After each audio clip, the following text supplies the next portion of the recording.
力を入れてあげると、まあこうやってね、わかりますかね。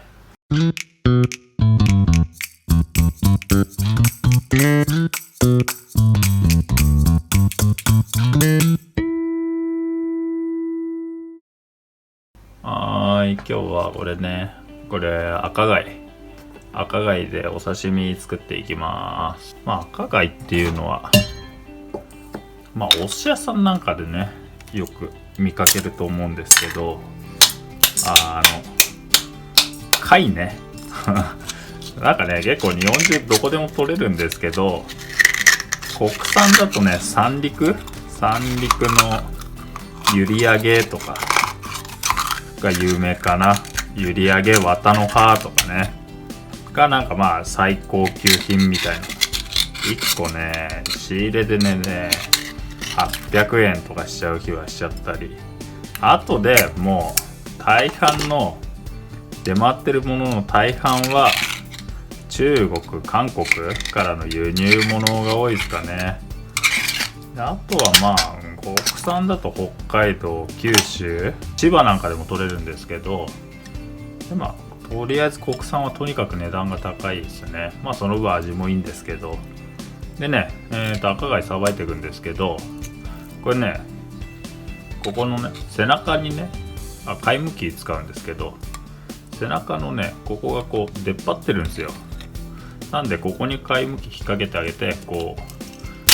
力を入れてあげると、このね、ここが割れちゃうパターンと貝殻がずれるパターンがあるんですよ。で今回割れちゃったんで、割れちゃったらここをちょっと叩いて、でこの穴広げてあげて、で貝柱がこことこことここにあるんで、そこをねこう外してあげると貝が剥けますよって感じですね。こうね、貝柱外れると、自分でやれば分かると思うんですけど、自然と口が開くんで、紐とかがこの膜がね貝殻にくっついてるんで、それ外してあげて、であとはこっち側もねこうやって貝柱外してあげて、この最後ね、ここにね、ここの膜が貝殻にくっついてるんですよ。これでこの膜を切ってあげると、こんな感じで自然と貝殻から外れますよって感じですね。でね、赤貝はね、これね結構血っぽいのが出るんですよ。なんかこの色が赤いから多分赤貝って言うんですけど、これをこのね赤い汁につけておいておくと、結構ね 2,3 日生きてたりするんですよね。殻から外しちゃっても。なんかね、これを血止めって言ったりするんですよね。だから結構市場なんかでもね、殻から外した状態で売ってることが多いですね。この血止めの状態、血に使った状態で売り場に出されてることが多いですかね。でこんな感じで殻から外して、でそこからお刺身にしていきます。でね、これね、貝柱、赤貝って紐も食べるんですよ。この紐で、この剥く時にね貝柱削っちゃうと紐の食べるとこなくなっちゃうんで、丁寧に剥いてあげてくださいって感じですね。貝が通常はこういう状態になってるんで、この貝柱のところを大体押し付けてあげて引っ張ると、こんな感じで紐だけ外れるんですよ。なんでこれを繰り返していく感じですね。でね、鮮度がいいとっていうか、赤貝って鮮度がいい状態で使うんですけど、このね紐を引っ張ってあげると身がギュッと締まるぐらい、そのぐらい新鮮なものがやっぱ美味しいですかね。こうやって貝柱を押さえて紐引っ張ると外れるんで、身だけ先さばいていくんですけど、大体っていうか全部こういう形してるんで、こっち側背中ね、この色が濃くなってる方で、こっち側のお腹の方からさばいていきますよと。真ん中に包丁入れてあげて、このぐらいまで入れてあげて、最後こうスッと真ん中で開いてあげるとこうやって均等に開けるんで、この肝を外してあげますと。でね、赤貝の肝はね意外と毒性があるんですよね。なんで綺麗に外してあげないと食中毒の原因になったりするんですよね。特にね、卵を持つ時期、卵っていうか卵、卵なんですけど、貝類がね、夏場子を持つんですよね。子を持つ時期は特にね肝に毒性が強くなるなんて言われてるんで、もう夏食べる際はきれいに掃除してあげないと、食中毒を起こしますかね。妊婦さんなんかは食べない方がいいなんてね言う人もいたりしますね。で赤貝ってお寿司にしたりもするんですけど、このねギリギリまでなるべく包丁入れてあげた方が綺麗に開くんで、あまりね開きすぎると半分に切れちゃうんで、切らないように注意しながらさばいていってくださいと。はい、で、身がさばけたら今度は紐をさばいていきます。でね、赤貝の紐はね、こうやって肝が残ってたりするんで、これね、まずねこっち向きでこう揃えてあげて、先に肝を取っちゃいます。肝はねここからもうバスッと切って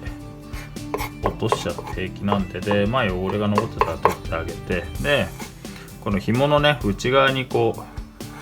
膜が残ってるんですよ、これね。でこれも気持ち悪いんで取っちゃってください。で紐がこういうとこね汚れてたらちょっと包丁で掃除してあげて、でそうね、全体に汚れが取れたら、食べられますね。こっからねこの身にぬめりが残ってるんで、このぬめりをちょっと掃除していきますね。でね貝類は大体そうなんですけど、このね塩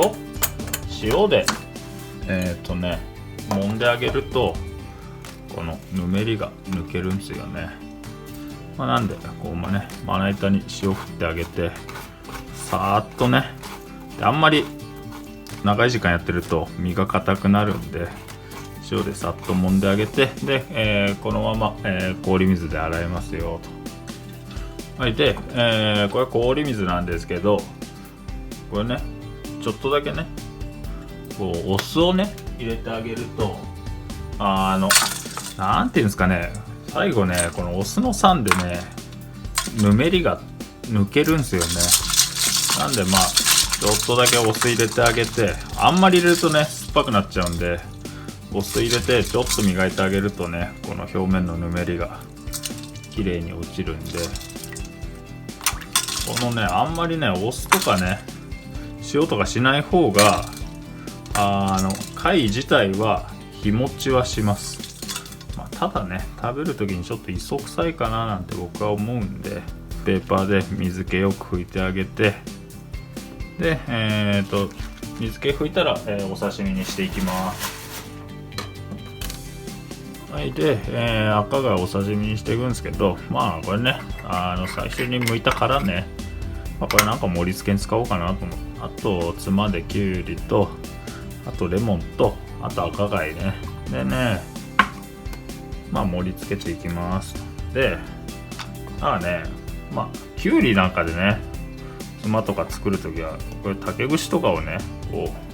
なんていうのかな、包丁の間にかませてあげて、でねこうやってねまな板に押し付けながら剥いていくとね剥けるんですよ。わかりますかね。こんな感じでねなんか割り箸でもいいんですけど、なんかかませながら剥いてあげると比較的簡単に、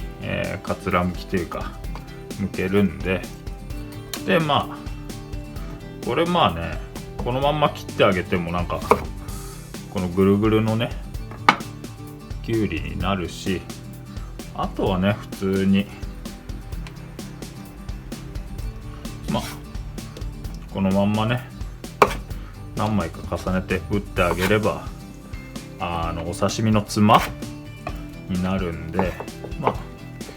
お好きなように、別に大根でもわかめでもいいしね、お好きなように用意してください。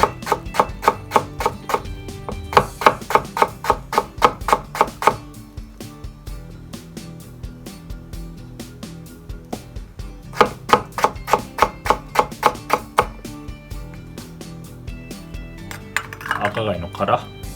持ってあげて、でね、赤貝の殻ってね、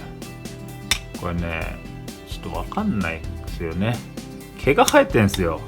細かい毛が。これがね気持ち悪いって人はこっち向けてあげて、もしくは殻使わないでいいと思います。香り付けにレモン、すだちとかでもいいんですけどね、赤貝はねすだちとかよりレモンが合う気が僕はしてます。赤貝の身を盛り付けていきます。でね、赤貝の切り方はね結構いろいろあって、こうやってね端だけ切っていってあげる切り方を、蝶作りなんて言うんですよね。蝶々に形が似てるから、で最後叩いてあげるとこう身がギュッと締まるんで、あとはこう、真ん中で半分にしてあげて、こうねバッテンに包丁入れてあげる、こういう切り方もできますし、でこういうのもね、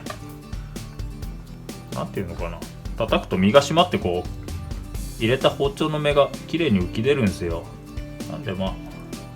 最後ね食べる前に叩いてあげると、こっち側にこうやって入れる切り方もありますし、飾り包丁、隠し包丁っていうのは硬いから柔らかくするとかそういう意味合いもあるんですけど、赤貝に関してはねこう飾り的な意味合いが強いですかね。これ紐は紐で食感があって美味しいんで、刺身の脇に添えてあげて、で最後、わさびを添えたら完成です。で盛り付けは自由に盛り付けていいと思いますんで、はい、赤貝完成です。